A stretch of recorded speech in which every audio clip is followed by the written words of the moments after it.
성령 강림 주일입니다.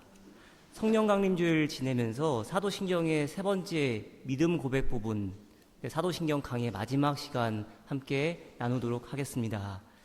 사도신경은 크게 세 부분으로 나누어져 있습니다. 첫째, 성부 하나님과 우리의 창조. 둘째, 성자 예수님과 우리의 구원. 그리고 마지막으로 성령 하나님과 우리의 성화에 대해서 말하고 있습니다. 사도신경 마지막 부분 이렇게 고백하는데요. 여러분도 한번 속으로 이렇게 한번 함께 고백해 보시기를 바랍니다. 성령을 믿사오며 거룩한 공예와 성도가 서로 교통하는 것과 죄를 사하여 주시는 것과 몸이 다해 사는 것과 영원히 사는 것을 믿사옵나이다. 근데 여러분, 무엇을 믿는다고 지금 고백하고 있습니까?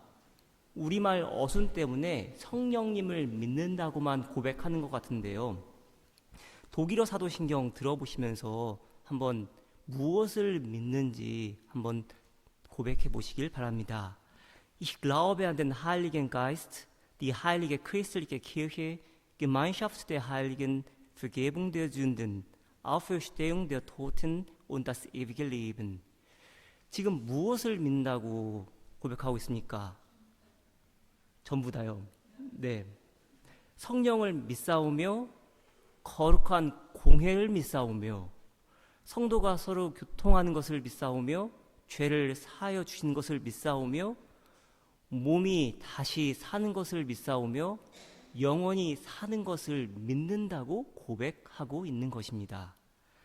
그런데 이 고백 안에는 하나의 공통점이 있습니다. 성령의 은사는 교회 공동체의 유익을 위한 것이라는 사실입니다. 거룩한 공회, 풀어 말하면 거룩한 그리고 보편적인 교회입니다. 교회의 거룩성과 보편성을 말하는 것이고, 특별히 교회의 보편성 측면에서 말하자면 믿음의 동일성 그리고 시간의 보편성을 담지할 수 있어야 합니다. 우리의 믿음은 시간과 장소에 상관없이 항상 동일해야 합니다.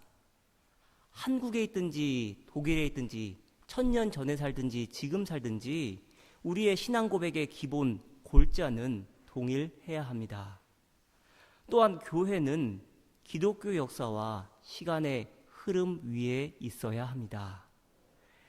새로 생겨나는 교회란 있을 수 없습니다. 교회가 교회를 부정할 수는 없습니다. 어찌 보면 이미 있는 교회에 우리가 새로 가입하는 형식이라고 보는 것이 옳을 것입니다. 성도가 서로 교통하는 것, 이는 성도의 교제라고 번역할 수 있습니다. 마틴 루터는 라틴어 원문의 이 구절을 Gemeinschaft der Heiligen 보다는 Gemeinde der Heiligen 이라고 번역하는 것이 옳다고 보았습니다. 왜냐하면 루터 당시에는 게마인샤프트 안에는 모임이나 공동체라는 의미가 담겨 있지 않기 때문입니다. 지금이야 게마인샤프트, 게마인데 동일한 의미이지만은 루터에게 중요한 의미는 모임 그리고 공동체라는 의미입니다. 그리고 한 가지 참고로 더 말씀드리면 이 공동체를 뜻하는 게젤샤프트 달리 게마인데와 게마인샤프트는 사회적 이익과 상관없는 영적, 물질적 소통이 일어나는 공동체를 뜻합니다. 그리고 죄 용서 역시 성도의 교제와 함께 생각할 수 있어야 합니다. 죄 사함은 단지 한 개인의 마음 속에서 일어나는 어떤 느낌을 의미하지 않습니다.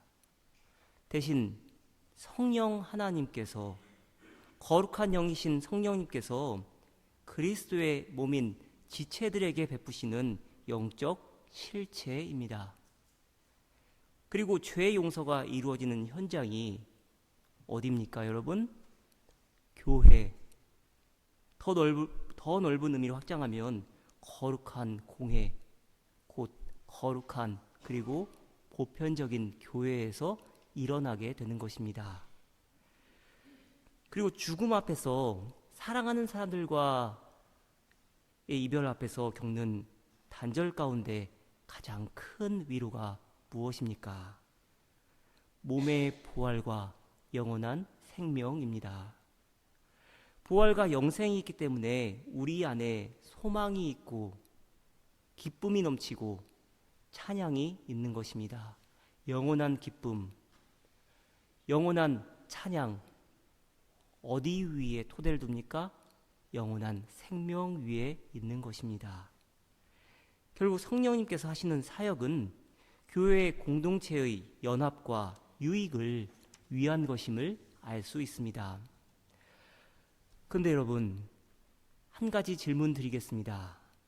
만일 교회 안에서 혹은 우리의 일상생활 가운데 일어나는 개인의 죄의 문제에 대해서 여러분은 어떻게 대처하십니까?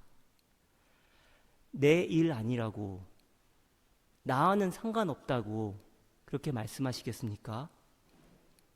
민수기 19장 11절 13절 말씀은 개인의 부정결이 어디까지 확대되는지를 분명하게 보여주고 있습니다. 개역 개정 성경을 읽어드립니다. 사람의 시체를 만진 자는 이래 동안 부정하리니 누구든지 죽은 사람의 시체를 만지고 자신을 정결하게 하지 아니하는 자는 여호와의 성막을 더럽힘이라. 여호와의 성막을 더럽힘이라.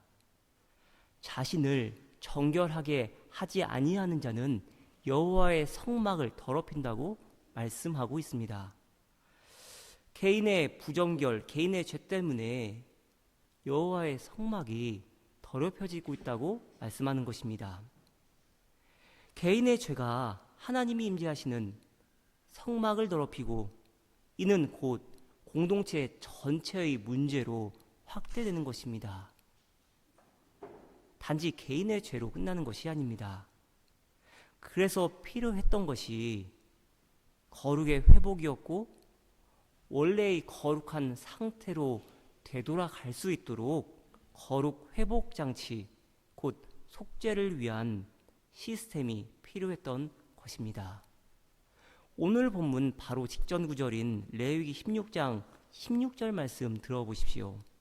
곧 이스라엘 자손의 부정과 그들이 범한 모든 죄로 말미암아 지성소를 위하여 속죄하고 또 그들의 부정한 중에 있는 회막을 위하여 그같이 할 것이요. 지성소를 위하여 속죄한다 말합니다. 무슨 뜻이냐면은 피로 지성소를 씻어내고를 의미합니다. 결국 백성의 부정결들과 그들의 악행 그리고 그들의 모든 죄들을 속죄하기 위해서 사람이 아니라 죄를 지은 사람이 아니라 지성소와 회막에 피를 뿌린다는 겁니다. 왜 이 사실 중요합니까?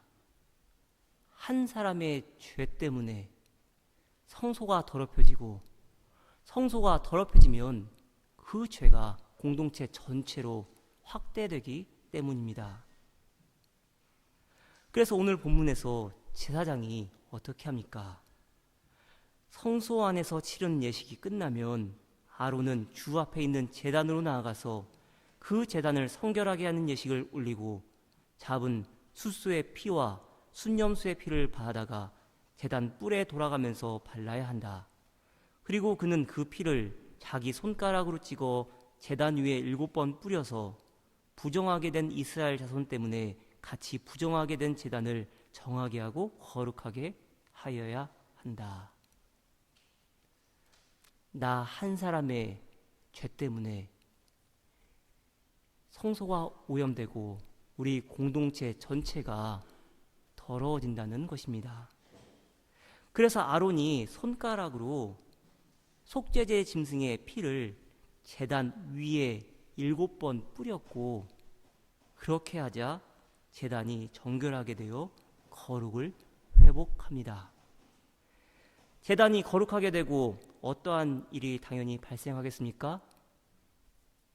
교회 공동체 전체에 죄 사함이 일어나게 되는 것입니다. 그렇다면 다시 오늘 주제로 돌아와서 성령님께서 저와 여러분을 거룩하게 하시는 이유가 무엇입니까? 전에는 우리가 하나님의 원수되어서 우리의 힘과 능력으로는 스스로 거룩해질 수 없었지만 구주이신 그리스도 예수께서 이런 우리의 모습을 잘 아시고 성령님을 보내주신 것입니다. 마틴 루터는 성령의 사역에 대해 그의 소교리 문답 신앙의 해설편에서 이렇게 말합니다. 성령께서는 복음으로 나를 부르시고 그분의 은사로서 나를 깨닫게 하시며 믿음 가운데 거룩하게 살도록 도우십니다. 그런데 여기서 성령의 은사로서 깨닫게 하신다. 이 말이 무슨 말입니까? 은사란 선물을 뜻합니다. 그러므로 은사로 깨닫게 한다는 것은 성령께서 주신 선물로 우리를 깨닫게 하시는 것이 있다는 겁니다. 은사의 목적, 우리로 하여금 그리스도의 풍성을 온전히 닮아가게 합니다. 그런데 이것은 나의 유익을 위함이 아니라 우리 모두의 모든 이의 유익을 위한 것입니다. 특별히 성령의 은사는 교회 공동체 전체의 유익이란 사실 유의해야 합니다. 그러므로 저와 여러분이 성령 강림주의를 맞으면서 우리 안에, 우리 가정과 교회 안에 성령의 충만한 은혜가, 성령의 충만한 은사가 가득 넘칠 수 있도록 기도해야 합니다. 여러분, 회개해야 합니다. 통회해야 합니다. 참된 믿음이 있어야 합니다. 여기서 참된 믿음이란 무엇입니까? 모든 것을 맡기는, 주님께 맡기는 신뢰입니다. 그리고 성령께서 우리 가운데 거하시며 선한 일을 하실 수 있도록 주님께 순종해야 합니다. 내가 주인 되어 살던 방식에서 벗어나 하나님이 주인 된 삶을 살아가는 것입니다. 그리고 성령님께 간구해야 합니다.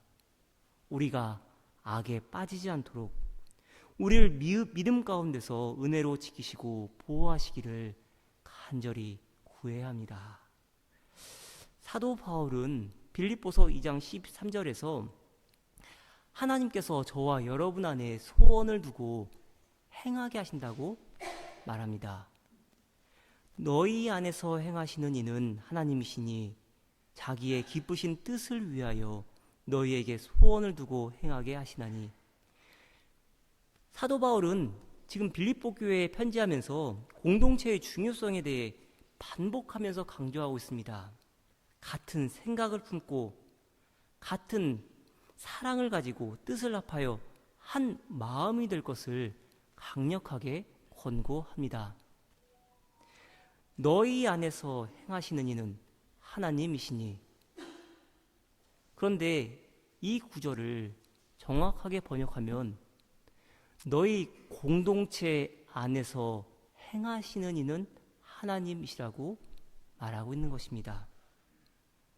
하나님 당신의 기쁘신 뜻을 위하여 저와 여러분 개개인 안에서 역사하신다는 의미도 있겠지만 그보다는 더 본질적으로 저와 여러분 모두에게 소원을 품고 행하게 하신다는 겁니다. 그래서 빌립보서 2장 12절 말씀에서는 자기의 구원을 이루라 말하는 것입니다. 그러므로 사랑하는 여러분, 여러분이 언제나 순종한 것처럼 내가 함께 있을 때뿐만 아니라 지금과 같이 내가 없을 때에도 더욱더 순종하여서 두렵고 떨리는 마음으로 자기의 구원을 이루어 나가십시오. 하나님께서 우리 교회 공동체 안에서 그리고 저와 여러분 안에서 하나님 당신의 기쁘신 뜻을 위하여 소원을 두고 행하게 하십니다. 그렇기 때문에 저와 여러분 역시 우리 다 함께 교회 공동체의 연합과 유익 그리고 구원을 이루어 나가야만 합니다. 그런데 여러분, 하나님께서 저와 여러분 안에 우리 안에 소원을 두고 행하게 하시는 것이 무엇입니까? 사도신경 강의 2번째 시간에 질문드렸던 것처럼 저와 여러분에게 요구되는 율법의 의로운 요구는 무엇입니까? 로마서 8장 4절 말씀입니다. 그것은 육신을 따라 살지 않고 성령을 따라 사는 우리가 율법이 요구하는 바를 이루게 하시려는 것입니다. 여러분, 사도신경이 어떻게 마무리됩니까? 영원히 사는 것을 믿사오며 뭐라고 마지막 고백하죠? 아멘이라고 고백하죠. 아멘. 히브리어에 뿌리가 깊다라는 어원에서 나온 말입니다. 그래서 아멘이라고 말하는 것은 어떤 진술이나 주장을 시인하고 수용하며 보증한다는 표식입니다. 동시에 진실로 또는 그렇게 되는 것을 굳게 믿습니다 라는 뜻입니다. 마치 왕이 인봉한 편지를 보낼 때 그 위에 도장을 찍는 것 같아서 내 입으로 아멘이라고 말할 때 내가 고백한 모든 신앙의 진술을 죽기까지 지키며 살 것을 하나님 앞에 다짐하는 것입니다. 오늘 이 시간 여러분 안에 시인하고 수용해야 할 것이 무엇이 있습니까? 또한 여러분이 이전에 고백하고 서원했던 일들, 그러나 살아가면서 의식적이든 무의식적이든 잊고 지내고 지키지 못했던 일들, 어떠한 것들이 있습니까? 성령님께서 오늘 이 시간을 통해서 기억하게 하시고 깨닫게 하시고 행하게 하실 줄 믿습니다.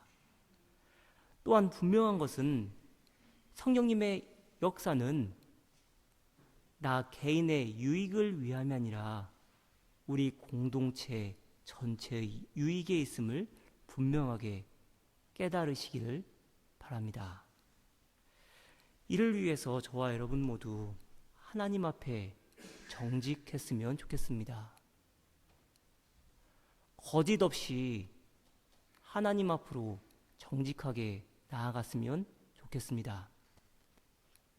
제 기억이 정확하지 않을 수 있음을 전제하며 말씀드리면 제가 처음으로 용돈 기입장을 기록했던 것이 초등학교 1학년 때였던 것 같습니다.